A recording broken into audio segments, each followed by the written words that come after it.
메이지 유신을 단행한 일본이 조선 침략의 마수를 드러내기 시작한 1868년 8월 27일 평안도 평양에서 머슴의 아들로 태어난 홍범도. 태어난 지 7일 만에 어머니를 여인 그는 9살 때 아버지마저 잃고 머슴살이로 생계를 유지한다.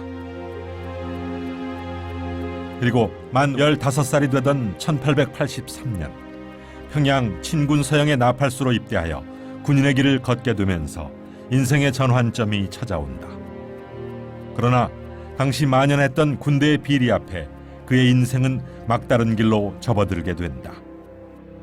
병영을 뛰쳐나와 제지공장 노동자와 금강산 신계사 승려로 생활한 끝에 강원도 화양군에 들어가 산포수 생활로 연명하게 된 것이다. 지담 스님으로부터 그 임진왜란 때 사명대사라든가 서산대사라든가 또는 우리 승병들이 일제와 어떻게 싸워서 격투했다. 7년 국난을 스님들의 의병 전쟁으로 인해서 격퇴할 수 있었다라는 그런 그 사례를 자세히 듣고 자신도 그런 그 스님들의 선사들의 의병 활동과 같은 역할을 해야 되겠다 하고 정신적인 교감을, 교훈을, 역사의 교훈을, 지식을 많이 배웠었죠. 그러던 1894년 보국안민과 척양 척외의 기치를 내걸고 동학혁명이 발발한다. 숨가쁘게 전개된 조국의 참담한 현실에 27살의 청년 홍범도는 마침내 1895년 11월 일제의 불의를 뿌리 뽑고 쓰러져가는 조국을 건지기 위해 분연히 일어선다. 이때 황해도 출신의 김수협과 의기투합해 함경남도 안비연군에서 의병부대를 조직한 그는 의병장 류인석 부대에 합류했지만 최첨단 무기로 무장한 일본군과의 교전에서 최초의 동지 김수협마저 잃고 캐리할 단신이 되고 만다.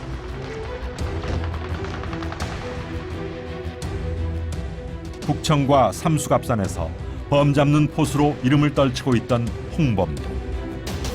그러나 급전직하로 진행된 국내외 정세는 그를 역사의 장으로 다시 불러세운다. 1907년 네덜란드 헤이그에서 열린 만국 평화회의. 고종 황제는 이상설, 이준, 이휘종 등을 특사로 파견해 을사늑약의 불법성을 폭로하고 대한제국의 주권 회복을 열강에 호소한다. 하지만 일제는 이를 빌미로 고종 황제를 강제 폐위시키고 군대 해산령을 내려 대한제국을 무력화시킨다. 이에 의병들이 전국에서 들불처럼 일어나 거센 봉기를 하자 일제는 9월 3일 총포 및 화양류 단속법을 공포한다. 홍범도 장군은 자신들이 생업이기도 했던 무장을 총을 반납해라. 그걸 대부분 다른 삼포수 부대들은 다 반납을 했어요. 그런데 거의 유일하게 홍범도 장군이 지휘하고 있던 그 부대는 거부를 한 겁니다. 1907년 11월 15일 홍범도와 차도선이 이끄는 산포수 의병부대의 첫 전투가 벌어진다. 300여 명으로 구성된 홍범도 부대는 주변의 의병부대와 연합해 산세와 지리의 밝은 이점과 민첩한 기동력을 활용하여 일본군에게 치명상을 입힌다. 일본군에겐 날아다니는 백두산 호랑이 비장군으로, 함경도 백성에겐 축지법을 구사하는 신출 귀몰의 명장이라 불릴 정도로 홍범도의 유격전은 비범했다. 특히 그의 사격술은 발군의 실력을 자랑했다. 홍범도 부대가 일본군을 연파하자 일제는 전략을 바꿔 부인 이옥구를 납치해 남편의 귀순을 권유하도록 강요하지만 남편 못지않은 강직한 기계를 지녔던 그녀는 모진 고문 끝에 옥사하고 만다.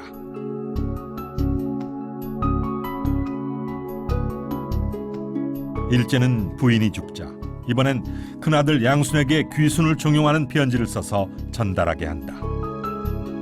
이때 분노한 홍범도는 아들의 불의를 꾸짖으며 총을 쏘는데, 이놈아, 네가 전날에는 내 자식이었지만은 네가 일본 감옥에서 3~4삭을 갇혀 있더니 그놈의 말을 듣고 나에게 해를 주고자 하는 놈이다. 너부터 쏴 죽여야겠다. 다행히 목숨을 건진 양수는 의병대 투신에 싸웠지만 격전 중 전사하고 만다. 그러나 가족의 비극적인 죽음도 홍범도의 항일 의지를 꺾을 수는 없었다.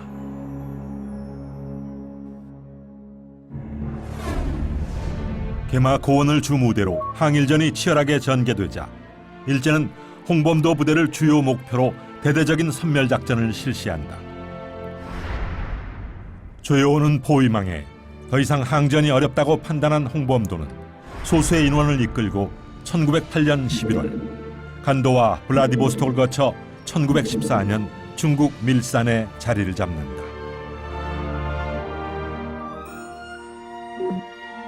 러시아와 중국 국경지대에 있는 흑룡강성 밀산. 이곳은 독립지사들의 꿈과 피땀이 서려 있는 항일운동의 중요 거점 지역으로 홍범도는 이곳에서 소학교와 무관학교를 설립해 직접 교장을 역임하며 학생들에게 민족의식을 가르쳤으며 장기전에 대비해 둔전병식의 독립군을 양성하고 있었다. 밀산이라는 데는 그 대중교인들이 참 많이 들어가서 거주했어요. 또한 거기가 그 하나의 흥겨호라는 큰 호수를 끼고 또 오지가 돼서 일제의 간섭을 좀 덜 받았어요.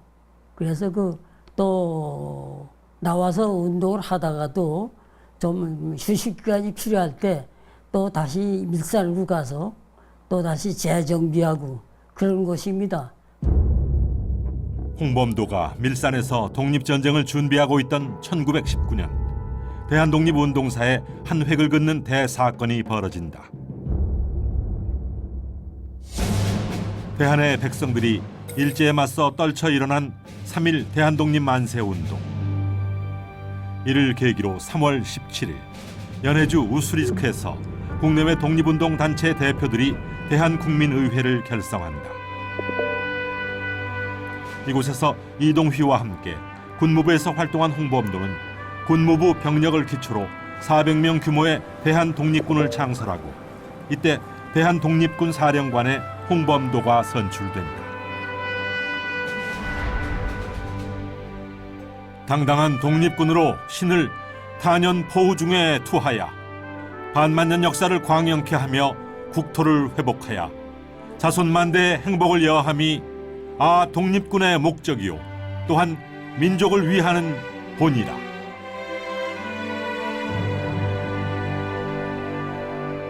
(1919년 8월) 하순 간도지방으로 이동한 대한독립군은 드디어 모든 독립운동가들의 소원이었던 독립전쟁을 시작한다.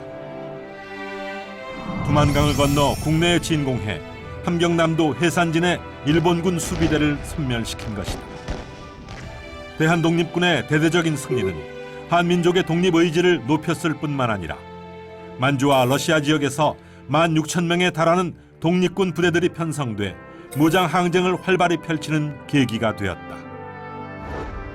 이에 홍범도 장군은 1920년 5월 28일 화룡현 봉오동에서 최진동, 최운산 형제의 군무 도독부, 안무의 국민회군 등과 연합하여 1,200명 규모의 대한북로 독군부를 결성한다.